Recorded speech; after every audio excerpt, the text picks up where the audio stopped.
Hey guys, welcome to the I Have a Dream analysis. What you're gonna do today for Bible. What you're gonna do today for English class is you're going to listen to Martin Luther King giving the I Have a Dream speech, and then you're gonna have an opportunity to analyze the speech from the English perspective of, the symbolism that he used, the literary devices that he used. How did he purposefully make the speech better and more powerful by the language that he used? And when I say purposefully, I mean that not all of it, like you saw yesterday in the background video, was planned. It was just that he was so good as an orator, somebody that speaks in front of people. He was so excellent at that. It was a God-given talent and gift that Martin Luther King had. You can go on YouTube and look up a lot of his speeches. I was listening last night because I was listening to the I Have a Dream speech, and then right after that came a speech where he accepted the Nobel Peace Prize in Norway in 1964, and he goes even more into his philosophy of how he protested the mistreatment of African Americans in the United States, and why he did not believe in violence, why he believed that the most effective way to protest an injustice was by non-violent protests and powerful ways to do that. And that he basically was talking about how if you gain what you want through violence, you'll lose it again. It's not a sustainable way to gain what you want. So he knew that a lot of people opposed him. There were a lot of African Americans that didn't agree with him, but he took his example from Mahatma Gandhi.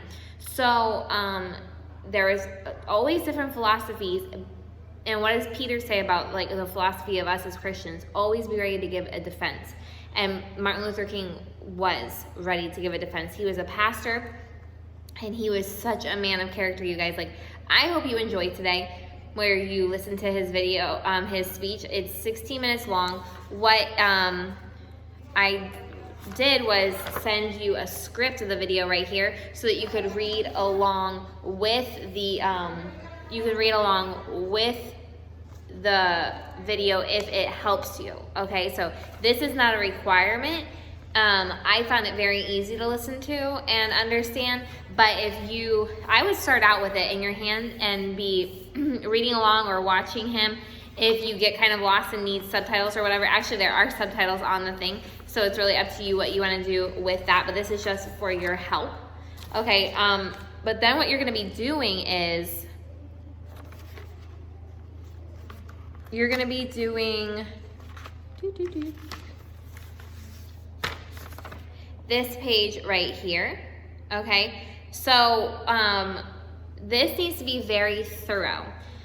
What you need to be doing first is you need to give a resumen of the speech. Okay, give a resumen of the speech. It should be 8 sentences long. Listen to that. There should be a resumen of the speech. It should be 8 sentences long.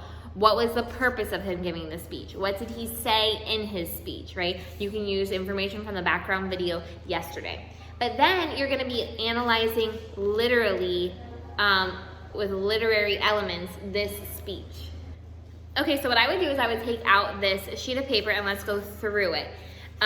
Because guys, we have talked about this before. It is important to use literary elements when you're speaking and when you're writing, because it catches the reader's attention. And you don't know where God's going to lead you. You don't know what he's going to have you to do. And some of you guys have great perspectives of things about life in different aspects because God has given you different burdens and different gifts. And so you want to be prepared. What if you were called to be an effective speaker like Martin Luther King Jr. was? Guys, this speech is amazing, okay? And it is honestly going to be fun, I think, for you to analyze what made it so amazing, okay? Because he didn't just say words. Right now, I'm just saying words, okay? I'm not using symbolism. I'm not doing anything powerful. I'm just explaining something. But he was there to convince these people that times needed to change, that things needed to be different. And because of that, he had such a passion in his heart, and it came out in his words. And we're gonna analyze that a little bit today. I think to myself, I could do one video when parents are coming, and it's a big fat lie. Okay, so here we go. Sorry for 50 interruptions. So let's look at it. It says, number 1, what examples of figurative language can be found in the text? For example, seared in the flames of withering injustice, symphony of brotherhood. Okay, so what you're gonna do, and that's why this is really gonna help you to go back and analyze. And so what you could also be doing is, while you're listening to the speech, you could be highlighting symbolism that you find, okay? Highlighting things that impact you. That's number 2 is gonna be that. But look at this page right here. This is gonna give you what you're looking for, okay? Figurative language is the first one we're looking for. It says literary terms. What is figurative language? It's writing or speech, and we've gone over this before. Remember at the beginning of the year? You're like, no. Okay, well, the same time I was teaching you guys about, remember the parts of a book, and you guys did like the plot, the setting, the characters, and you did a movie? Okay, same thing. So, it says writing or speech that is not meant to be taken literally, okay? So, when you say symphony of brotherhood, you're not talking about a symphony of instruments, okay? You're talking about something that unites together. It's not taken literally. It's taken figuratively. It creates an image in your mind. The many types of figurative language are known as figures of speech, which include metaphor, personification, simile, and symbolism. And remember, we've talked about this before. What's a metaphor? You can look at the examples right here, but a metaphor is a comparison, remember? A simile is a comparison, but it uses the word like or as. Personification is when you make something have human qualities, okay? The tree was singing in the wind. Okay, a tree can't sing, a person sings. Now you just personified the tree, that's personification. And symbolism is anything in literature that stands for or represents something else, like the sun symbolizing hope, night symbolizing fear, tides symbolizing change, okay?